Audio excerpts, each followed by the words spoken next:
Let's clear something up real quick. If you've ever felt like you were behind in life, like you've missed your calling, or like you're somehow off track from the big thing that God had planned for you, you're not alone. But you're also probably working with a blurred definition of purpose.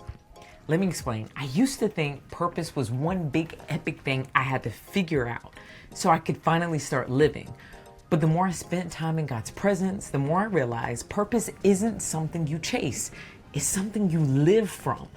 And once I understood the difference between purpose, calling, and assignment, I stopped panicking and started walking. Let me break it down to you in a way that I understood that hopefully helps you. Purpose, why you exist. This doesn't change. It's foundational. It applies to all of us.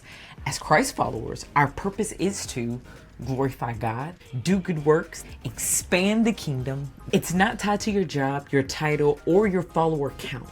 It's tied to your being. You were created to know God, love Him, and reflect Him, period.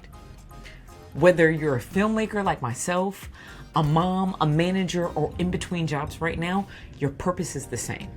All right, let's talk a little bit about calling. What you're gifted to do. Your calling is the expression of your purpose. It's the things God has wired you to do naturally and well. Your gifts, your talents, your voice, your art, your influence, your skill set. Think of it like this. You're not just creative. You're called to create. You're not just encouraging. You're called to uplift. You're not just good with words. You're called to teach, write, speak, or counsel. Get what I'm saying? This part is deeply personal. It's usually the area where you feel a fire in your bones or a burden in your heart. It's what people naturally come to you for. And the beautiful thing is, your calling can look like a lot of different things in any different season, but the core remains the same. And allow me to add one more thing. The thing that I think is still foundational about calling.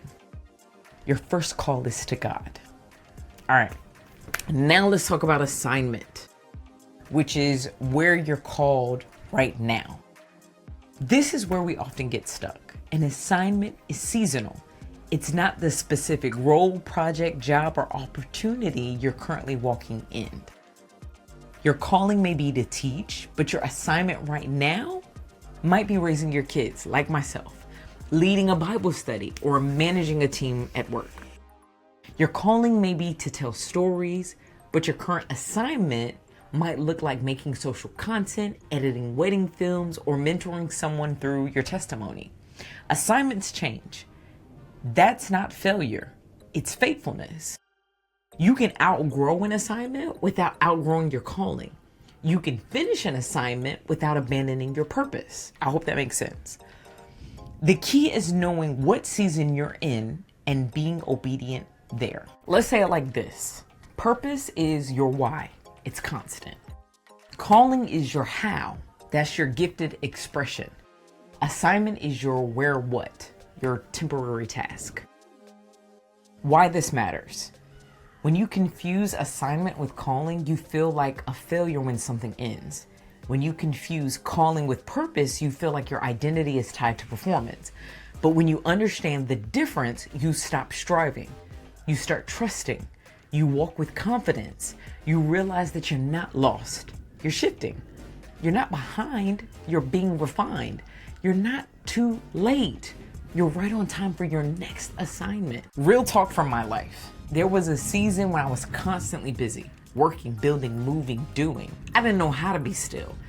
I thought productivity meant purpose, so I chased it hard. But then God led me into a season I didn't expect. Being home more as a stay-at-home mom. Less movement, less spotlight, way more stillness. At first, I fought it. I felt like I was losing momentum, missing opportunities, falling behind.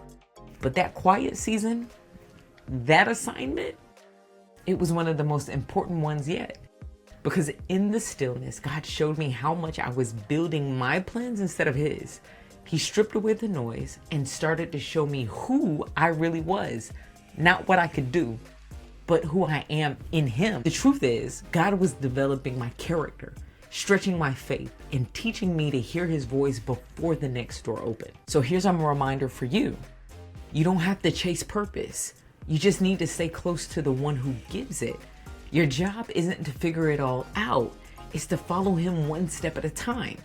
He's not asking for perfection. He's asking for partnership.